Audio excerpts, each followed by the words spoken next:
It's like everyone is just riding the bandwagon of the fake social group.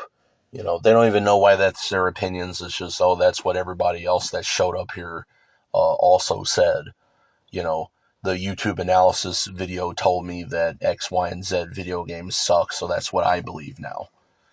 But, you can pretty much tell if something's good, uh, or at least, you know, worth experiencing if, it's considered like it sucks or whatever. So great examples would be, Blood 2 is massively underrated. Blueshift is the best expansion to Half-Life because it is. Well, if Decay is the best. Decay is the best Half-Life game, but you know, the mainline expansions that most are probably familiar with, Blueshift is better because it just is. And it might even be better than the base game.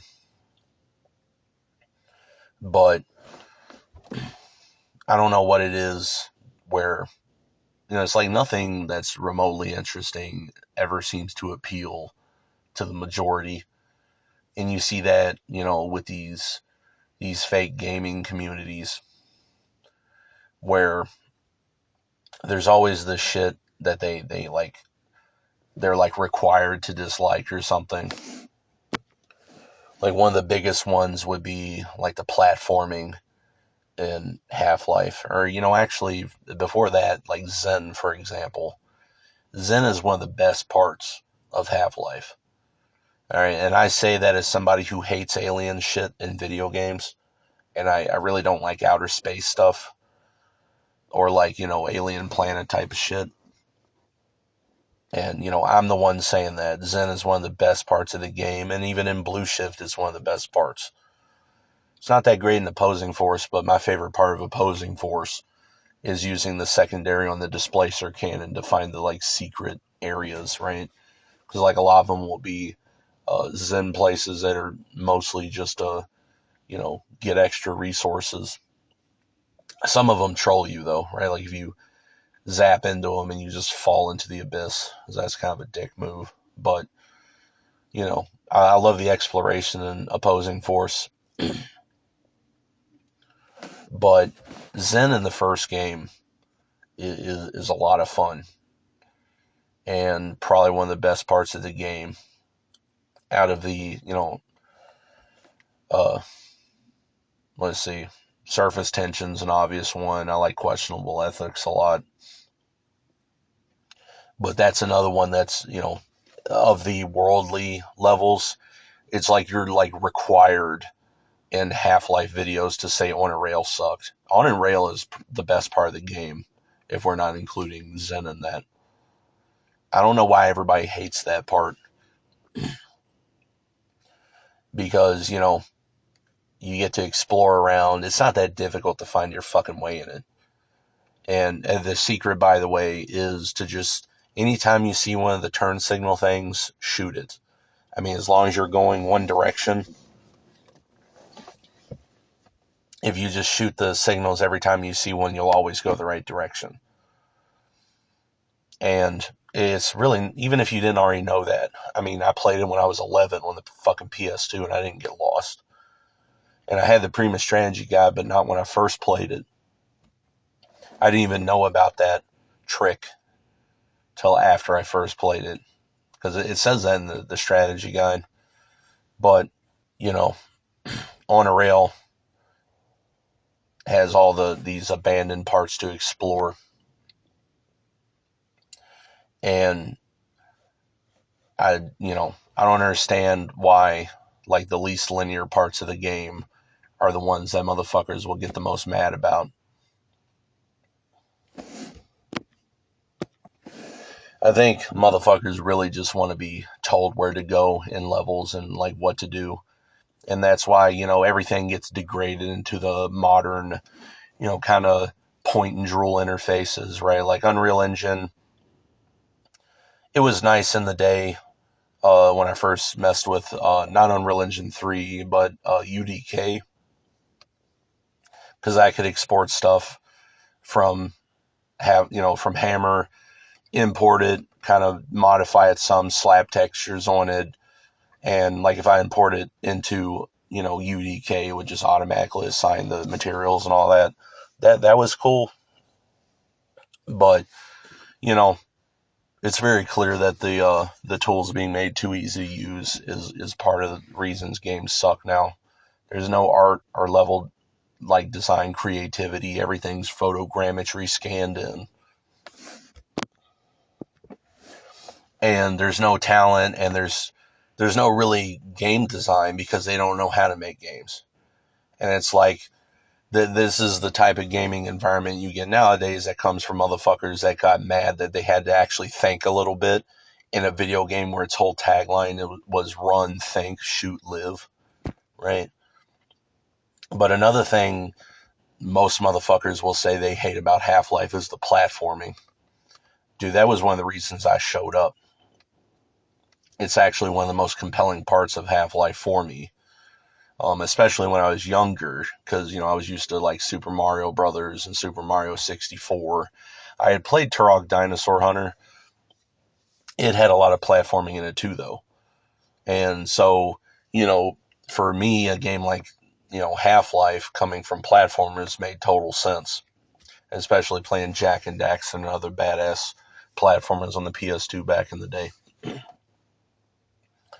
But that was something that I always found really compelling about gold source games and even like early versions of maps on like Counter-Strike and this and that, was the sort of environmental hazards. Something that always fascinated me. It wasn't just the interactivity, but also the idea that the environment itself, but like it was more than just like bottomless pits. I mean, they had that, of course, but the idea that you could like the like crusher part in like residue processing, or the meat grinder thing on the Akira elevator right before Office Complex. Like if you fall in the water, you could get chopped up by that, or just various different hazards in the game. I was always fascinated by shit like that, and in my opinion, it goes hand in hand with the platforming. And the idea that all of the palpable qualities of the game would get said that they suck by most of the motherfuckers that claim to enjoy the series. And it's like, so why the fuck are you even here then? Right? Well, I love this game except all the shit that makes it unique. Right? And modern games will do everything to water that down. Sort of like I mentioned in the other one. Like that one Counter-Strike map, Karachi, that got ported to Modern Warfare 2. And they took out later some environmental danger, like a bus that can explode or something like that. It's like, why would you take the most interesting shit out of the level?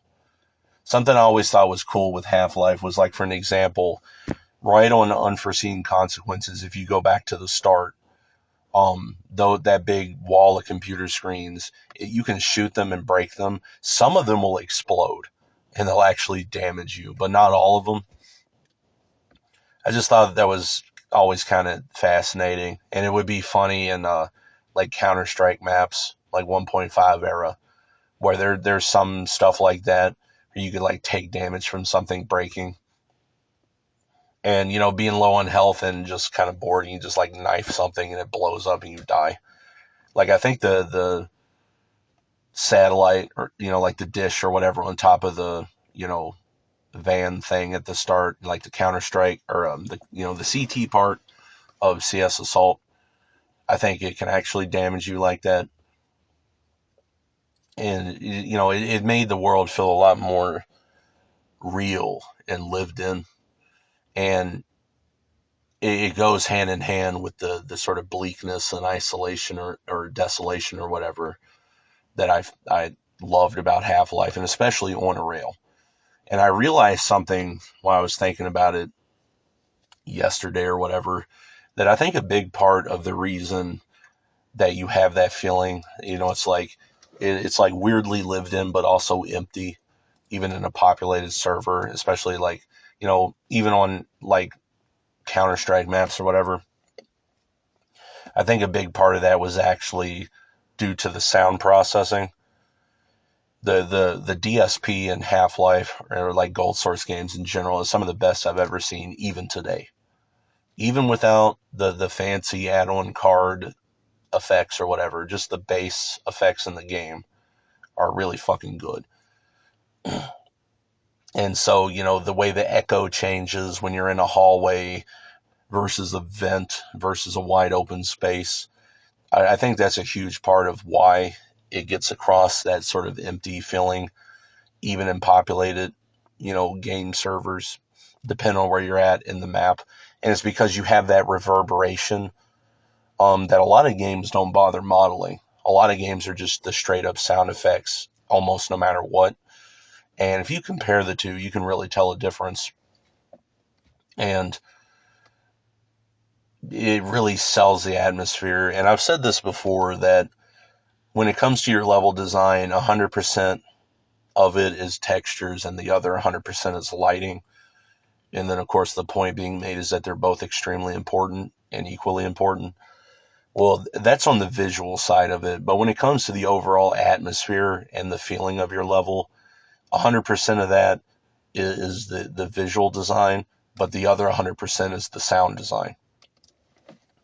Even with, as Gold Source games prove, with fairly low poly, low res textures stuff, even as weird and, out of proportion the geometry is, even though the layouts don't really make a lot of sense, it's very abstract and, like impressionistic, you can still make it feel real with compelling sound design. And I think that's one of the biggest strengths of Half-Life 1.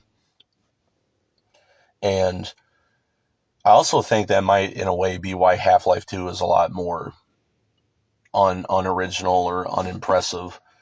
And it kind of makes me think, like, because the graphics were so much more primitive, they had to rely on the sound design a lot more. And it's like, I think if graphics looked how they did in Half-Life 2 in 1998, Half-Life might not have been as good as it was.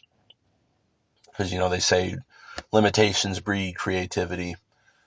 But yeah, the idea of you hear the dong, dong, dong, like this metallic reverberation while you're crawling through a vent, and then you stand up and get your head taken off by a fan because you weren't holding the crouch key. It's like, oops, you got complacent, right?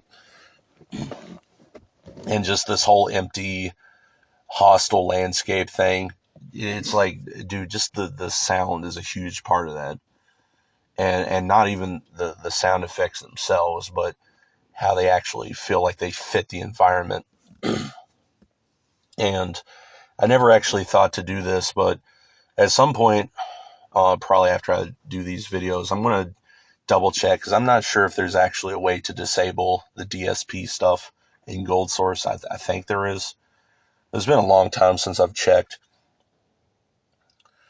but I did load up some levels in, the beta 1.6 of Counter-Strike, and I was kind of testing my intuition on that, like shooting a gun in the open versus in a hallway versus an event or whatever. And I mean, I can actually hear the difference. And so it seems like even, the mods and all that, and probably most stuff that runs on Gold Source, still had the reverb and, other shit like that enabled. And yeah, I think that lends a lot of credibility to the experience. Sound design was hugely important with Counter-Strike. Most other games, it's like footsteps, like, COD 4, Modern Warfare 2, whatever, you can play that shit with the sound off. But there's tons of shit in that, right? Like, if you're in CS Italy, leaving the radio on can help hide your footsteps audibly, right? But then you might want to destroy it so you could more easily hear counter-terrorist footsteps that you might not have heard otherwise, right? But again, a part of that is how it's modeled into the environment. But whatever, that's sort of an aside. But it just seems most things in general don't get valued by the motherfuckers that are supposed to love the games the most. And that's why I get tired of these fake communities. And it's like, when you see what they value, or more importantly, what they don't value, you start to realize they don't think you belong. It's like,